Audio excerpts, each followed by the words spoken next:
if you're a good citizen and you have good governance, you will in the end do more business. I believe that's true, and you'll benefit your stakeholders, not just your shareholders. I just find that for what we do with Life Creative and in our new ecosystem that has a for-profit and a nonprofit, and in building that out, the philosophy of, taking care of community and taking care of your employees, or in our sense, the young artists and the other brands that we're building and developing out, the benefit of pouring and investing into them in a way that takes our resources and accounts for their well-being first, and not necessarily just our bottom line. Number one, it makes us more fiscally responsible and better stewards in our bottom line. We're not doing a bunch of stuff that we would do just because we have the money, because we're saying that our first priority is to develop and grow and nurture young artists, young creatives, and community. And it almost serves as a safeguard for us against things like greed. You know what I'm saying? Like being greedy and being, overzealous in terms of like, we're going to go out and we're going to conquer the world in a very, specific monetary way. But we want to, help to make our community better. Well, I can tell you, needless to say, I am not a Friedman disciple. He would have said the CEO's only responsibility is profitability and growth. I don't look at it that way. I don't think that's my sole responsibility. It's just to growth for the sake of growth. Look, we have to be profitable. Right. But if we're not profitable, we can't do good work in the community. But we have to share our resources and our profitability with all our stakeholders.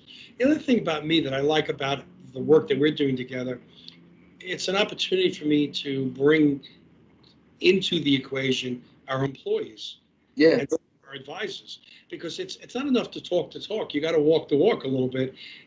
But when we did the mixer, the Zoom mixer with the 5 artists and the 5 financial advisors that are going to be walking with them in their financial legacy journey, that was the cool part, right? To see the initiation of these relationships between people who don't look alike, people who may come from different ideologies and backgrounds, but there's one goal.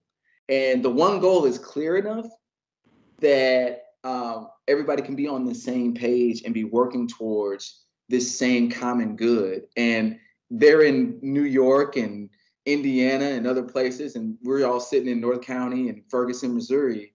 And on the surface, to a lot of people, it's like, why does that make sense? But I think it makes all the sense in the world. Sometimes it just takes that interaction.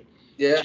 Hearts and minds. It's not enough to talk about it. A lot of people are talking all over the place, all over America. We're all talking, but it's very different when you actually get to sit with the person face to face, and you can see the commonality that you have as a human being.